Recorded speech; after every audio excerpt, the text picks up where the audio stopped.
Hi there. This week's episode discusses the occult and may not be suitable for all audiences. Parental discretion is advised. Just Cheesy the Podcast, presented by Just Cheesy Productions.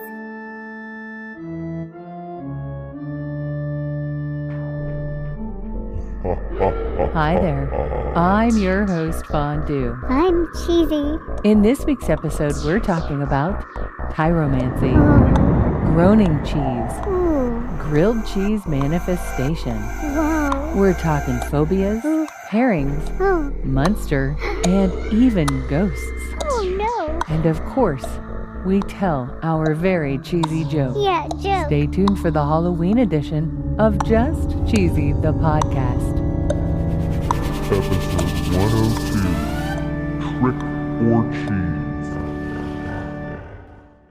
According to blockclubchicago.org, there is a woman who can read your fortune using cheese. Whoa. Jennifer Billick of Chicago, who is a freelance journalist and author, also offers workshops and private sessions for individuals, groups, and corporate clients on how to use cheese for divination. Ooh. The word tyromancy is derived from the Greek tyros, meaning cheese, and mantia, meaning prophecy. Wow. According to occult-world.com, tyromancy is a form of divination by examining how curds form during the coagulation of cheese. Whoa. Jennifer Billick in the blockclubchicago.org article says, mold, patterns, size, shape are all clues to a person's potential destiny. Wow. They look at number, placement, depth of holes, appearance of cracks, craters, veins, and each piece of cheese has its own unique way of revealing something about your life. Holy cow. The practice of reading cheese dates back to the ancient Greeks and Romans in the 2nd century. Wow. The craft was prevalent in the Middle Ages when cheese magic was used to sniff out a criminal from a lineup. Whoa. And it even says here that folklore states that dreaming of cheesecake is bad. Oh. In Scotland, offering cheese to fairies was supposed to help ensure an abundant harvest. Wow. In Germany,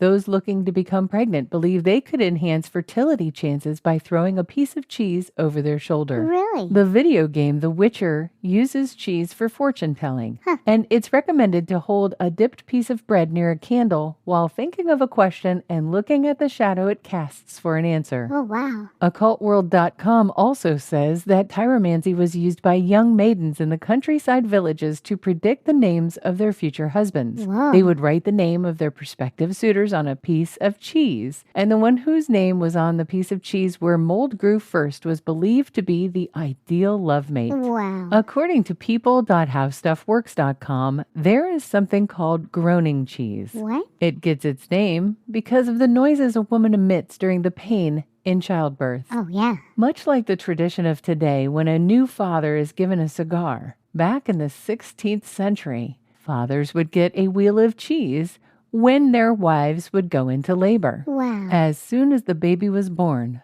pieces of the cheese were distributed to everybody in the room or the house. Ooh, yum. This is thought to bring good luck to the baby. Aw. The father's responsibility was to slice the cheese from the middle of the wheel, then outward. Okay. It is believed if the father cut himself while serving the cheese, Oh, no. the child would die within a year. Oh, no. So the father had to be very careful while digging out Yeah. the cheese from the middle of the wheel. So careful. Once the cheese was served, the rind would be a hollow ring. Yeah. And during the baby's baptism, the baby would be passed through the ring to ensure good luck for the rest of their life. Whoa. But the cheese didn't just bring good luck to the baby. Ooh. Sometimes the very first pieces of cheese were given to the midwife and placed in her apron. Okay. It was believed to cause the young women of the house to dream of their future loves. Oh, wow. Those same young women would nibble the cheese and then place the uneaten pieces under their pillows. Whoa. And they had hope of catching a glimpse of their future husbands in a dream.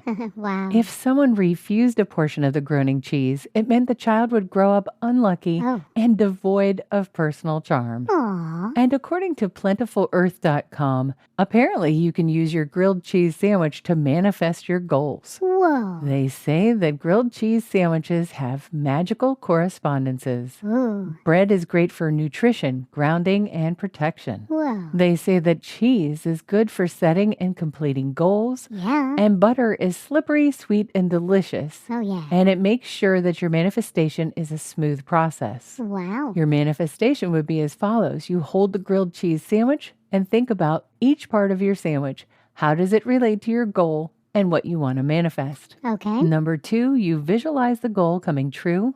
Number 3, you visualize your goal being real with every bite. Okay. Number 4, you thank guides, God, ancestors, whoever is involved in your work. Okay. And number 5, if you cooked it yourself, imagine the heat speeding up your manifestation. Wow. This week's episode does not have a sponsor. Nope. But if we had manifested hard enough in our last grilled cheese sandwich, maybe it would.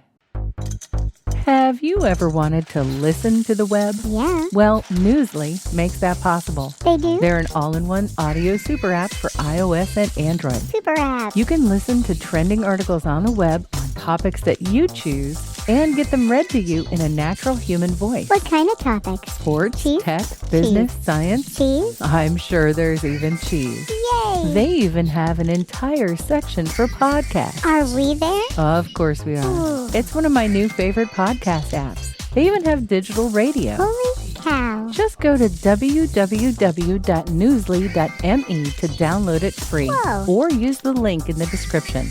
If you use the promo code CHEESY, that'll get you 1 month free premium subscription. Yay. Newsly. Now, back to the podcast. Did you know that there are people that are afraid of cheese? What? Really?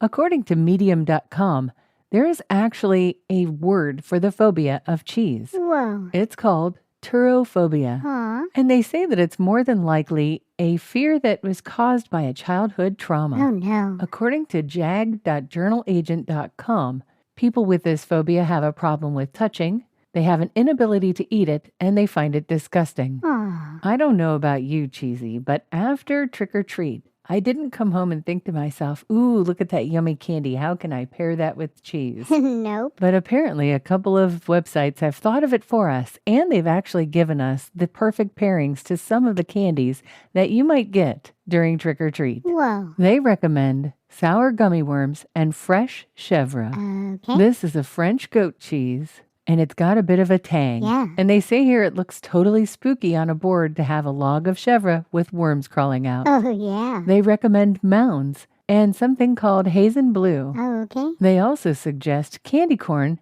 and mimolette. Interesting. They say the cheese plays up the caramel notes in the candy, Ooh. and the mimolette turns into a caramel toffee or fondant. Yum. But according to Patch.com, Wisconsin also has a guide to Halloween candy and pairings. Ooh. They recommend manchego for candy corn. Yum. They talk about sour candy and goat cheese. Ooh. They talk about peanut butter cups and Gruyere. Whoa. They even talk about red licorice and brie. Holy cow. I'm not sure about that one. Nope. But they say that the brie complements the strawberry flavor. Ooh. They talk about milk chocolate candy and habanero cheddar. Okay. And at last, they talk about caramel corn and blue cheese. Ooh. And of course, no Halloween episode would be complete without talking about Muenster and Ghost. Right? Muenster is a semi-soft cheese from the United States. Yep. And according to Wikipedia, it's thought to be an imitation of the Oh, boy. Alsatian washed rind Muenster cheese.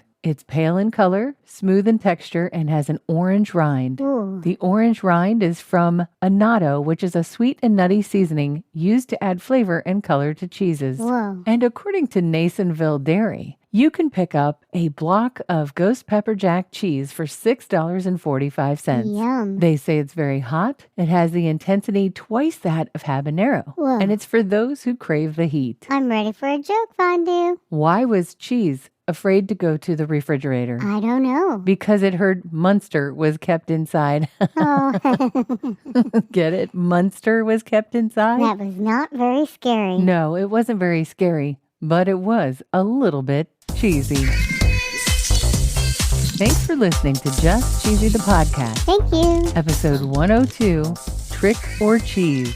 If you're interested in some other Halloween episodes, Yeah. go ahead and give a listen to episodes 23 and 24 of Season 2 of Just Cheesy the Podcast. Stay cheesy, everybody.